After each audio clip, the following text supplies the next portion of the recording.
I'm Steven, And I'm Cary. and this is the first episode of the Feebleminded Film Critics. So, what is the Feebleminded Film Critics? We are two friends who are going to be watching movies and talking about them, but not just any movies, not just the new releases.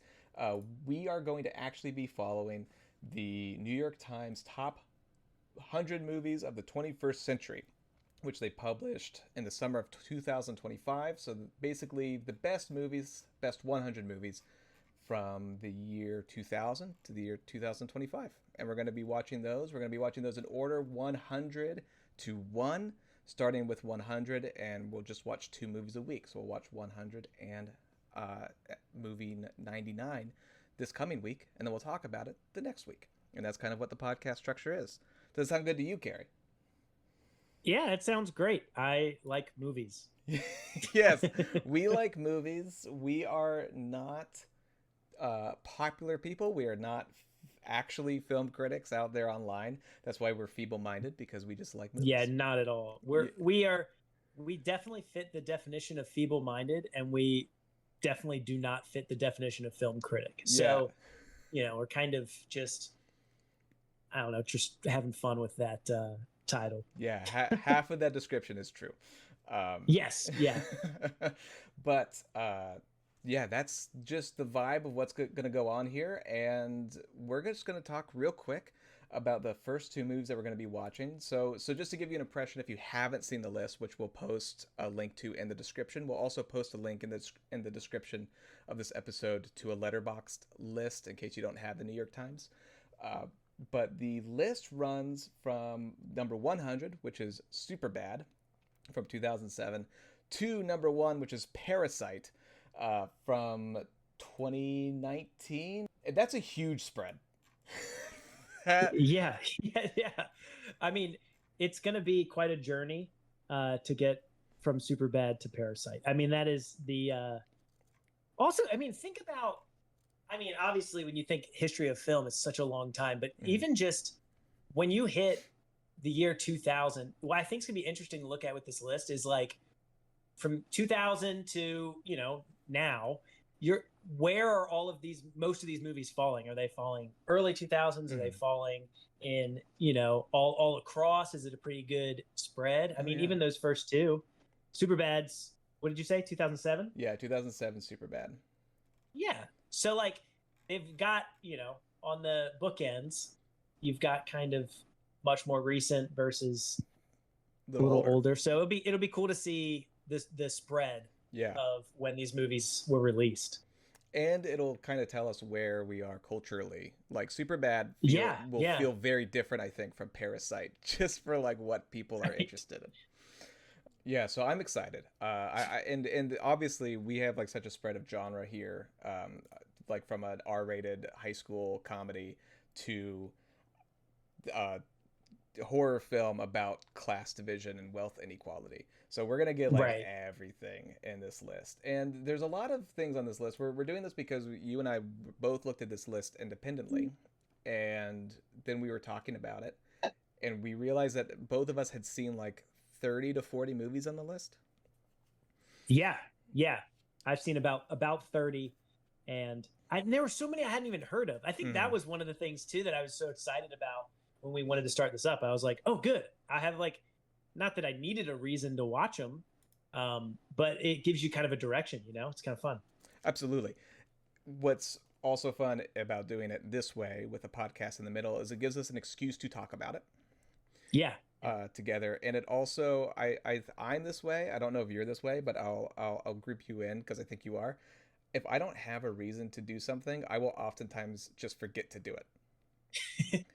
I'm very similar, or I will like do half of it and then do half of something else and then do half of something else and then do Yeah, yeah. So I just have unfinished of things that I actually would love to do, but I don't finish them. yeah. So yeah. This kind of lets us be accountability buddies with our movie watching, Yeah. and it will also be a fun. It'll basically be a year-long project because we're doing two movies a week. There's 100 films, so that's like 50 weeks, and we're definitely not going to hit every week. just because of holidays or something like that. We'll try to hit every Oh, week, no. but even if we hit every week, it's still about a year. Wow.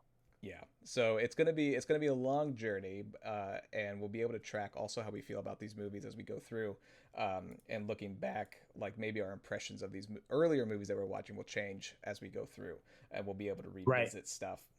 We'll probably do like a halfway, like revisit, you know, when do we That's a good fit idea. now? Yeah. Um, but that's it. And we don't have any socials right now as of recording. Hopefully we'll have some soon, and I'll post any links to those in the description of the episode, so you can follow us there for new episode updates. We don't have a date yet as of recording of when which day each episode's going to come out, but we'll probably aim for early in the week. Yeah. And hopefully you'll listen along with us, and this will be kind of a film club kind of thing. We'll hopefully have other people listening along with us, or watching along with us, and then listen to us talk about them, and maybe they'll be able to send us their thoughts on our socials, and we'll be able to include some of those impressions as well. Yeah. A lot of people telling us like you couldn't be more wrong about Yeah, this movie. yeah, Yeah, you couldn't calling have us read. on our crap. I'm excited for those, actually. Send Yeah, us me too. corrections, because we are feeble-minded and we will need the help. Yes, we just want to learn. Yeah, we just want to learn about the movies that we've missed of this past century. And like, as people who love movies, it is a little embarrassing to look at this list and be like, I've only watched 30 of these. Right. Yeah.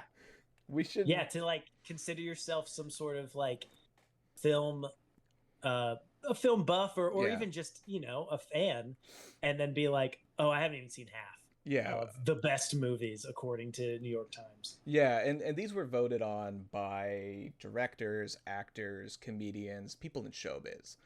Uh, they have all those, and then there's a secondary list that they did too, which is all the reader submissions, which might be fun to visit Oh, at the end. But yeah, at least to look at the overlap, because I'm sure that there's got to be some. there is overlap. There's a lot of franchise films that don't make it into Uh, the New York Times list that made it into the readers list. Like Avengers Endgame is on I the was gonna readers say, list. AKA Marvel movies. Exactly, yeah. There's like more Marvel movies. There's like one Marvel movie on the New York Times, and I think it's Black Panther.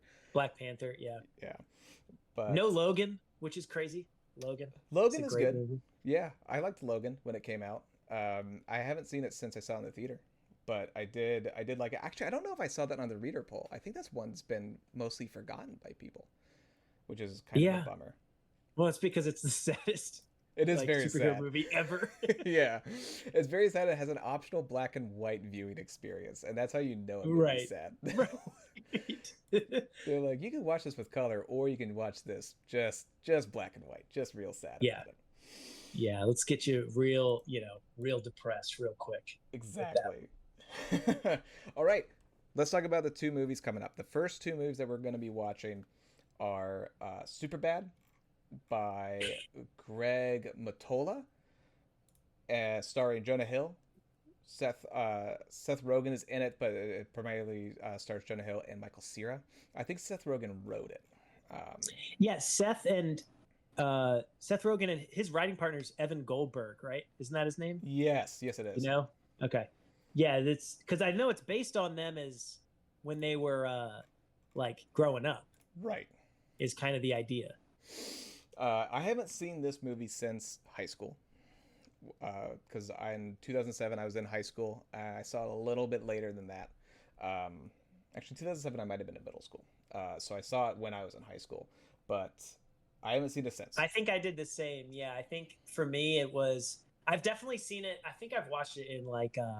I had seen it in college, but for the first time I saw it, I was definitely in high school, and it was funny to be in middle school and knowing of that movie's existence and hearing other people talk about it, but it feeling like, oh, we can't watch that. Yes. That's off limits. Which gave it a certain allure, but also, as a, what are you in seventh grade? 13, 12, 13? Yeah, something like that. You're like, I got to see this movie, but I also don't want anyone to know I've seen it, kind of thing. It was definitely a movie that was quoted to me a lot before I saw it. Yes. So like I knew some of the scenes going in before I actually saw it as a kid, and that kind of made it feel like a cultural moment. And I think that's Mm. why it's probably on the list. I haven't seen it in a long time, but my guess is that it's there because it made such an impression on like a group of people at a certain age. Right. But I'm excited to watch it. Yeah. Yeah. Uh, I mean, I remember thinking that it spoke to a version of my teenage life that mm, like maybe played out in my imagination, but wasn't actually what I was living. yeah, But it felt like that's what I was living. You know what I mean? And that's yeah. maybe why it connected with so many people. I don't know. The sort of successor to Superbad, like Booksmart, people say is the spiritual kind of successor because it's like about like two loser high school girls this time going on like an adventure in high school kind of thing. I've watched that recently, and I do love that movie, so I'm Yeah, excited to and watch that's Superbad. is that not Jonah Hill's sister? Is one of the leads?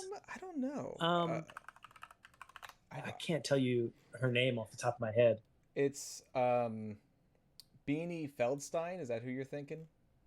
Yeah, I'm pretty sure that that's Jonah Hill's Yeah, sister. she is. I just looked. I pulled her up on Wikipedia. Her sibling is Jonah Hill. That's crazy. I didn't know So that. that's fascinating that the two of them are in these two culturally significant kind of teenage comedies, Yeah, yeah, for like different generations. different generations. Yeah. That's pretty cool. So super bad. Up first for our watching here, number 100. Number 99 is Memories of a Murder by Bong Joon-ho, South Korean director who also directed the number one movie on the list, Parasite. Right. So you know it's going to be, It's gonna be good. I mean, incredible. Yeah, Yeah. it's going to blow your mind probably. It's going to be dark, I would imagine. Yes, I would imagine it's going to be dark. Memories of a Murder sounds dark. It also stars Yeah. Gang Song, who is the lead in Parasite as well. So obviously a longtime collaborator with Joan Hu. And I'm excited to see. I actually know nothing about this movie. I hadn't. This is one of the ones I hadn't really heard about Yeah, before. I'm with you. And it's early, right? 2003. Yeah. Yeah, it's very early. 2003, I think, is when it came out in South Korea.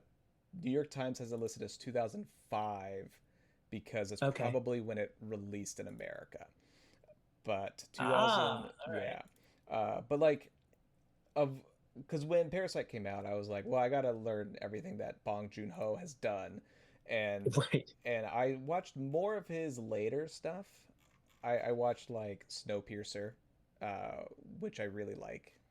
Have you seen Snowpiercer? I haven't. Is that Chris Evans? Is that the Yes. Yeah, it's Chris Yeah. Evans, and it's like on a train in a like post-apocalypse where everybody lives on this train that is continually moving through this icy wilderness, and it's all about it's what uh Junho is always like interested in. It seems like, which is like class division. Um, Right. and then I Right. and then I watched Okja, which was a Netflix original, which was about this. It's about like the meat industry, and it was about this like sort of mystical beast that people wanna exploit, and about the family that has him and is trying to stop it from happening. Um, yeah, Oh. it's like a modified super pig. It's Wow. yeah, that one's really good as well. So I'm So expecting you're it. coming in with a lot more background than I am. I've just seen Parasite. It's the only one I've seen Okay. that's by Ho. Um but I loved Parasite. Yeah, I mean, Parasite's a great movie. It's number one for a reason. Uh, Yeah. and obviously we'll talk more about that later. But this is just an early taste. But Memories of Murder, I don't know what it's about. I don't know any of the plot. I don't know any of the themes. I just know because in the New York Times it says it's a Korean police procedural. And Yeah, like a detective story, right? yeah, that's Yeah. all. That's feels like all I need to know. so Yeah. Yeah. so You're like, I'm in. I'm yeah, sold. I'm excited to go in and watch that. And get a taste of these two movies here on the list, and then we're going to go on from there. So next episode, we will start by talking about our full impressions of these two movies, having seen them, and then we'll also talk about the next two movies that we're going to watch and our impressions before we watch those. And that's kind of the vibe here at the Feeble-Minded Film Critics. That's it. Isn't that nice and feeble-minded for all who are listening? Exactly. And hopefully, bring them down to our level. Hopefully by the end we all graduate from being feeble-minded. Yeah. But until a little less feeble-minded. A little less feeble-minded by the end. But until then, fellow feeble minds, we will see you next week. Have a good one. Take it easy.